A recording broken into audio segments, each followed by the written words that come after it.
Welcome back everyone, this is Fox. Part 1 in a little series of videos I'm going to be doing, just giving general tips on how to manage and things you can do to make big projects easier. By big projects I mean sort of your end game goal. You're going to get to some point in the game where you think, right, I need a bit of purpose, whether you decide to make 30 turbo motors a minute or just a max power game, like utilize all the oil in a certain area to do some things. You're gonna end up doing a really big project. So as you can see, I'm currently on a relatively big project myself. I'm doing 40 thermal propulsion rockets a minute. It's absolutely massive. In my last save I did 100 turbo motors a minute, so I've learnt a few things along the way about how to deal and how best to manage these sort of projects. So I'm just going to show you a few videos on a few short videos, just giving basic tips and tricks, things you might not have thought of, just to make things easier when you're dealing with big numbers, lots of different items and stuff like that. So before I get stuck into this video, I would like to say please give this a thumbs up if you like it, subscribe, join my Discord, link in the description. It really does help me out. So yeah, this first video, I'm just going to delete those walls because they're bugging me. This first video, I've been trying to think of a way of describing it, but the best way I could think of it is balance your belts at source. By that I mean, it's tempting to just cram all of your items onto as many 780 belts as you need and then just try and split it later on down the line. When you're dealing with big projects like this, it's going to be such a ball ache if you try and do that. I mean, look, let me bring in the calculator I use. I use this Satisfactory tools calculator. It's amazing. It gives you so much help, so much detail, and tells you exactly the amount of machines you need to create different items, where they need to go in the production chain. You pick all your recipes and whatnot. So we're just going to take a look at my stator for this example. So I've got 138.67 stator assemblers.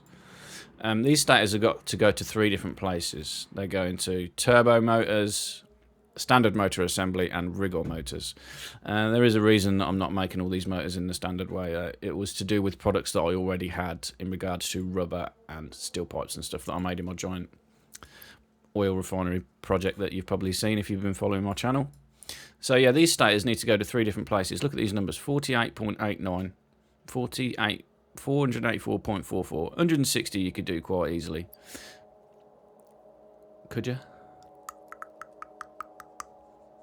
Well, yeah, you could do a 120 belt and then split 2/3 off a 60 belt to get you 160. But yeah, the point I'm getting at, trying to split these numbers, because all these stators would fit on 1780 belt, trying to then balance these to 3 separate factories that could be massively far, like could be well apart from each other along the production line. Unless you're doing a big super factory, then just running all of these off one belt and just manifolding it off probably isn't a viable option. I mean, it would work. Distance doesn't really matter as long as the belts are saturated. But if you can, you want to be creating these belts with these exact amounts on so you can send them to the specific factories. And the way I do that, instead of putting them all on 1780 belt, as I said, the autosave in progress, instead of putting them all on 1780 belt and then trying to split those weird numbers off, 484 point this, that and the other, is just balance it at source. And by that I mean overclock or underclock certain machines to get to those numbers that you want. So it's just basic math when it comes to it. You can see these are my stators. These are the 138 stators or whatever.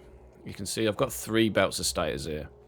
These are the 3 different numbers that we needed: the 484, whatever it was, 160, and then 48 point something. So balance them at source. So literally as easy as just count the number of machines that you need to get to the number and then bus them all on one belt. So you can see, look at this color coordinating I'm going to run through on a different one, but this orange one is the 160 line. So I have got, on this 160 line, I've got 1, 2, 3, 4, 5, 6, 7, 8, 9, 10, 11, 12, 13, 14, 15, 16, 17, 18,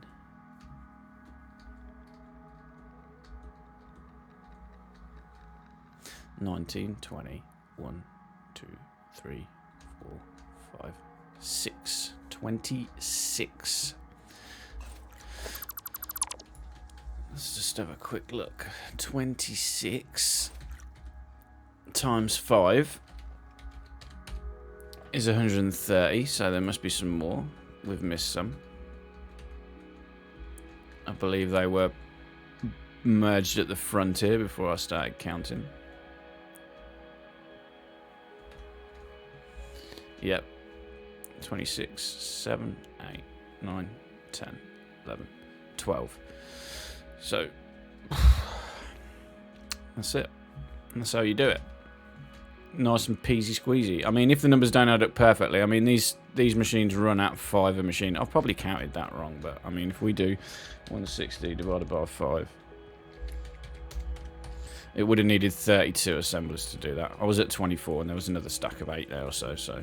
Yeah, I mean, 160 was easy because obviously these are... 160 is a multiple of 5, so I just needed to work out how many assemblers it needed to do that. Put them all on one belt. It starts getting tricky when you need some different numbers, like 48.4 or whatever it is. Let's get it back up. 48.89. So, I mean, that's real straightforward. It would just be 10, and then 1 will be underclocked down. So if we can find the line... I'll show you how I've underclocked the machine to get this. And then talk about what you need to do when you do underclock that. So this red line. This is the 48 point whatever it was. 4. If we trace it back. So it should be 10. And then with 1 underclocked. 1, 2, 3, 4. 5, 6, 7, 8, 9, 10. So I'm guessing this one at the back is underclocked. Yeah, look, this one is underclocked to 77.8%, 3.89. So I've got 9 at 5, which is 45, and then this one 3.89, which gives us 48.89 that we needed. 48.89. Now what you need to remember is when you underclock a machine like this, if this is all balanced and each line has got the exact same amount of goods coming into it, when you underclock a machine like this, you need to overclock one on the same line later down the line. So somewhere we should see one that is slightly white. I mean, I'm never going to find it. Sometimes I colour coordinate them. I'll just spray the machines yellow if I've overclocked them, or orange if I've underclocked them, but for some reason I didn't on this one. You can see, like, this one is underclocked to 2.92. This is giving us, this is going out to the main big line, which was 482 point something. So it's as simple as that. Somewhere on this line, or in this bunch of assemblers that are connected to the same input line, because this is probably split in 3, knowing me, one of these machines will be overclocked the amount that we put this down. So, I mean, this is down 2.12. So one of these machines will be at 7.12 to compensate for the one that we've underclocked. Keeps everything the same. So if you're underclocking one to put on a line, one that's coming on the same input, you need to overclock it to even it out. It's as simple as that. I use this everywhere. Everywhere where I've got different amounts of the same good going to different factories.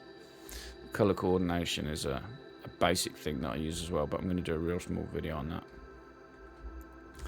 I've got nothing coming out of this because this all goes straight to that factory. Yeah, I've done the same with the refineries.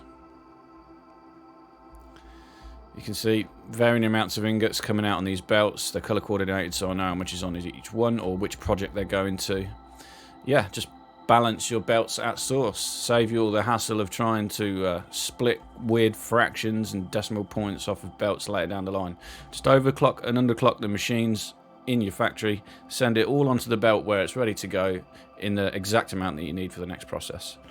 Okay, I hope you found this useful, and yes, as always, please stay tuned, and I'll see you on the next one. Cheers.